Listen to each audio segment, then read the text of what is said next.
Cześć, dzisiaj mamy 9 dzień lipca. Ekscytujący dla mnie dzień, ponieważ wybieram się na tygodniowe warsztaty pisania ikon do Nowicy i chciałabym wziąć Was w tą podróż. Szybkie podsumowanie tego, co biorę ze sobą. Mamy tutaj trochę ubrań, głównie t-shirty, spodenki. Jest tego mało, ale wszystko jest na ciepłą pogodę, bo ma być super ciepło. No i piżamy, kosmetyki, klapki, kurtkę, jakby było trochę chłodniej. Torebkę, mamy matę do ćwiczeń z piłką. Rzeczy, które potrzebne mi są do pisania, czyli pędzle, trochę elektroniki, książka, notatnik. Jedziemy!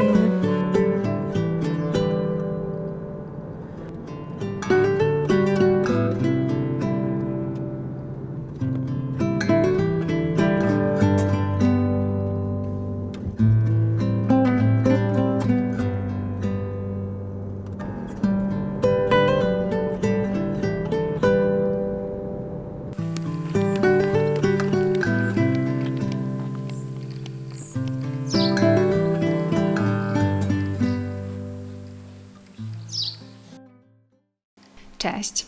Dzisiaj mamy kolejny dzień i chciałam Wam pokazać mój widok z okna. Nie wiem, czy istnieje jakieś inne miejsce na ziemi, gdzie tak bardzo odpoczywam, bo mam wrażenie, że Nowica leży na końcu świata.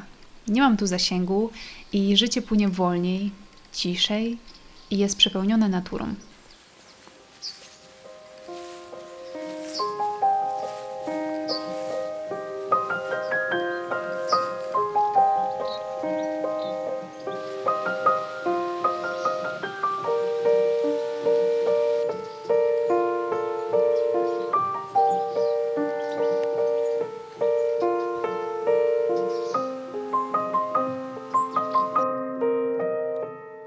Siadam do mojej pierwszej ikony, a będzie to taka dość abstrakcyjna ikona Zstąpienia Ducha Świętego. Ogólnie tematem tych warsztatów jest analizowanie alfabetu Jerzego Nowosielskiego, czyli tego, w jaki sposób tworzył swoją sztukę i jak dostrzegał sakrum w każdym prozaicznym elemencie życia. Tworzę tą ikonę w technice tempery jajecznej na niezagruntowanej desce i proces jej tworzenia, nakładanie kolejnych warstw, jest dla mnie czasem prawdziwej medytacji.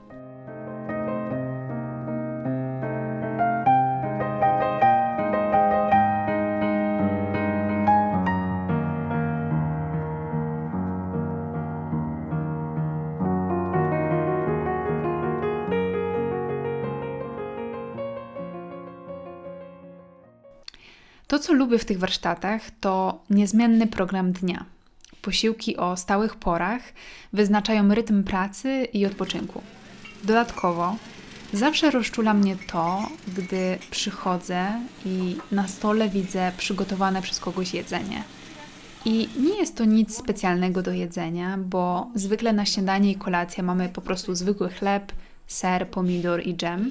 Ale sam fakt, że ktoś poświęcił swój czas, bym ja mogła po prostu przyjść, siąść i nieśpiesznie spędzić ten czas na rozmowie, jest wzruszający. Chciałabym Wam bliżej pokazać dom, w którym tu mieszkamy i pracujemy, i jest to dom ikon, chociaż dla mnie osobiście jest to również dom w sensie sentymentalnym, bo czuję się tutaj jak w domu. Jan, który stworzył to miejsce, mówi, że do Nowicy się nie przyjeżdża, tylko wraca. I całkowicie się z tym zgadzam. W tym domu już od kilku lat organizowane są warsztaty pisania ikon. W każde wakacje przyjeżdża tu kilkunastu ikonopisarzy i każdy z nich organizuje tygodniowe warsztaty. Po każdym turnusie uczestnicy zostawiają tu swoje ikony. Dlatego też przez te wszystkie lata dom wypełnił się magią.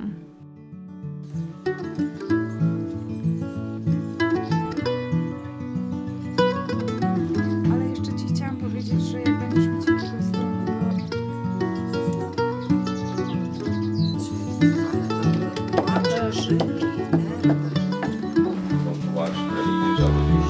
No tak, to było żadnych.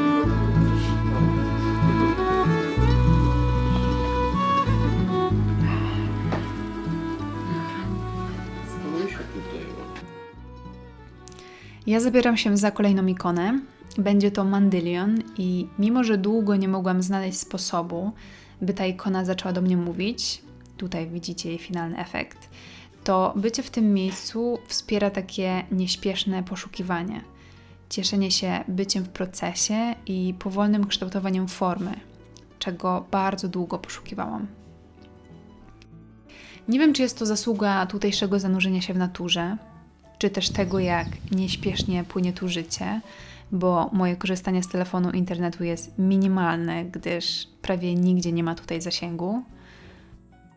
A może chodzi o poczucie wspólnoty i twórczej atmosfery?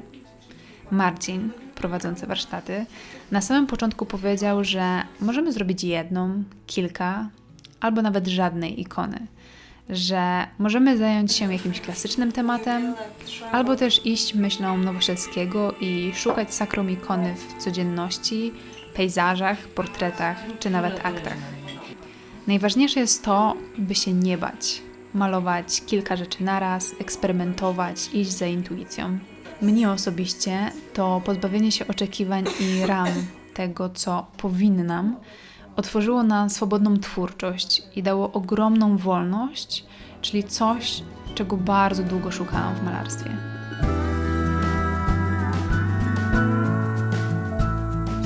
To tyle z tej podróży. Mam nadzieję, że w tych kadrach udało mi się chociaż trochę zamknąć tą magię Nowicy i może zainspirować Was do szukania piękna wokół Was.